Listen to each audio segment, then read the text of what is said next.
હાલો મિત્રો, આજે આપણે ગૌણ સેવા પસંદગી મંડળમાં થોડી ભરતીઓ ચાલુ છે તેના વિશે માહિતી જણાવી દઉં. કારણ કે થોડા દિવસ બાકી છે છેલ્લી તારીખના, તો ખાસ કરીને જે વિદ્યાર્થી મિત્રોને એજ્યુકેશન લાગુ પડતું હોય એ ખાસ કરીને આમાં ફોર્મ ભરી દે અને તમારા મિત્રોને પણ શેર કરે. ઓજસમાં ફોર્મ ભરવાનું ચાલુ છે અને ક્રમાંક નંબર 328 છે 2025-26ની આ ભરતી છે. પોસ્ટ 138 જેટલી પોસ્ટ છે. પોસ્ટનું નામ તમને જણાવી દઉં, ફિઝિયોથેરાપિસ્ટ છે. ક્લાસ 3ની સારી એવી ભરતી છે. સુપર ક્લાસ 3ની ભરતી છે. છેલ્લી તારીખ 15/1 છે અને પગાર ધોરણ 49,600 છે 5 વર્ષ માટે.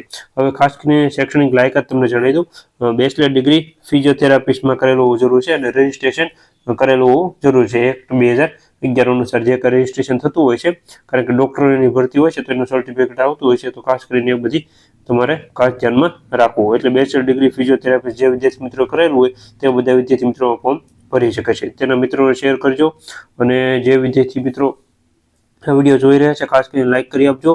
અને ફી આની 500 રૂપિયા છે, જનરલવાળા માટે 400 રૂપિયા અધર માટે છે. અને આ ફી તમને પાછી મળે છે જો તમે એક્ઝામ દેવા જશો તો જ મળશે, બાકી એક્ઝામ દેવા નહીં જાઓ તો તમને આ ફી પાછી નહીં પડે. ખાસ કરીને સિલેબસ તમને જણાવી દઉં, ઘણા વિદ્યાર્થી મિત્રો સિલેબસમાં પ્રોબ્લેમ છે, કારણ કે જૂનો નવો બે સિલેબસ અત્યારે બહાર છે. એટલે જૂનો નવો સિલેબસ એમ છે પણ પદ્ધતિ થોડી ઘણી બદલાવેલી છે. એટલે તમારે પરીક્ષા પાસ કરવા માટે જે છે એ જરૂરી ટકાવારી છે એ ખાસ કરીને તમારે ધ્યાનમાં રાખવી. હવે આ ભરતીમાં તમારે ખાસ કરીને નોટિફિકેશન જે આવેલું હોય છે એ ખાસ કરીને ધ્યાનમાં રાખવું. નોટિફિકેશનમાં જો જૂની પરીક્ષા પદ્ધતિ હોય તો એ પ્રમાણે તમારે તૈયારી કરવી, નવી હોય તો એ પ્રમાણે તૈયાર કરવી. અહીંયા જૂની પરીક્ષા પદ્ધતિ છે, નોટિફિકેશન લેટેસ્ટ આવી છે એ મેં ડાઉનલોડ કરી, તો એમાં જે છે જૂની હતી 60 માર્કનું, મેથ અને રિઝનિંગ 30 માર્કનું એ છે પાર્ટ એ, અને પાર્ટ બી 150 માર્કનું છે. એમાં 120 માર્કનું તમારા સબ્જેક્ટનું આવશે, ફિઝિયોથેરાપિસ્ટનું, બંધારણ 10 માર્કનું, કરંટ અફેર 10 માર્કનું, ઇંગ્લિશ અને ગ્રામર 5 માર્કનું આવશે. ઇંગ્લિશ અને ઇંગ્લિશમાં એટલે ગુજરાતી અને ઇંગ્લિશમાં જે કાંઈ આવે છે ફક્ર તે 5 માર્કનું આવશે. ટોટલ 150 માર્કની છે. આમાંથી તમારે 40% લાવવાના અને 60 માર્ક છે એમાંથી તમારે 40% લાવવાના. આ જૂની પરીક્ષા પદ્ધતિ છે.